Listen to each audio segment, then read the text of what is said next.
പ്രവാചക വചനങ്ങളിൽ നിന്നും അല്പം കാര്യങ്ങൾ അറിയാൻ ഹദീസിൽ നിന്നും പ്രവാചകവാണിയിലേക്ക് സ്വാഗതം. പ്രിയ ശ്രോതാക്കളെ, അസ്സലാമു അലൈക്കും വറഹ്മത്തുള്ളാഹി വബറകാതുഹു. നബി സല്ലല്ലാഹു അലൈഹി വസല്ലമയുടെ കാലത്ത് ബനു മഖ്സൂം എന്ന ഗോത്രത്തിലെ ഒരു സ്ത്രീ മോഷണം ചെയ്തു.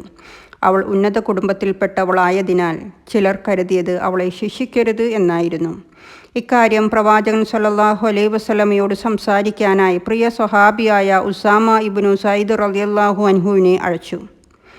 ഉസാമ റളിയല്ലാഹു അക്കാര്യം പ്രവാചകൻ സല്ലല്ലാഹു അലൈഹി വസല്ലമയോട് പറഞ്ഞപ്പോൾ പ്രവാചകൻ സല്ലല്ലാഹു അലൈഹി വസല്ലമ അത്യന്തം അസ്വസ്ഥനായി. പ്രവാചകൻ സല്ലല്ലാഹു അലൈഹി വസല്ലമ ജനങ്ങളെ വിളിച്ചുകൊണ്ട് ഇപ്രകാരം പറഞ്ഞു: മുമ്പത്തെ ജനതകൾ നശിച്ചത് ഇവിടെയാണ്. അവരിൽ ഉന്നതനായ ഒരാൾ മോഷ്ടിച്ചാൽ അവനെ വിടുകയും ദുർബലനായ ഒരാൾ മോഷ്ടിച്ചാൽ ശിക്ഷിക്കുകയും ചെയ്തുകൊണ്ടാണ്. തുടർന്ന് പ്രവാചകൻ സല്ലല്ലാഹു അലൈഹി വസല്ലമ ഇപ്രകാരം പറഞ്ഞു: മോഷണം ചെയ്തത് എൻ്റെ മകൾ ഫാത്തിമയായാലും ഞാൻ അവളുടെ കൈ വിച്ഛേദിക്കുമെന്ന്. ബുഖാരി മുസ്ലിം ഉദ്ധരിച്ച ഹദീസിലാണ് ഇപ്രകാരം കാണാൻ സാധിക്കുന്നത്. സുഹൃത്തുക്കളെ, ഇതാണ് നമുക്ക് പഠിക്കുവാനുള്ള വലിയ പാഠം.